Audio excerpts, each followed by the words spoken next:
బ్రహ్మాండ నాయకుని బ్రహ్మోత్సవం, బహురూపధారునికి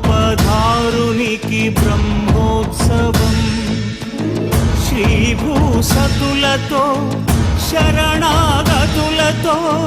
శ్రీభూసతులతో శరణాగతులతో, ఏడు కొండల పైన చక్కగా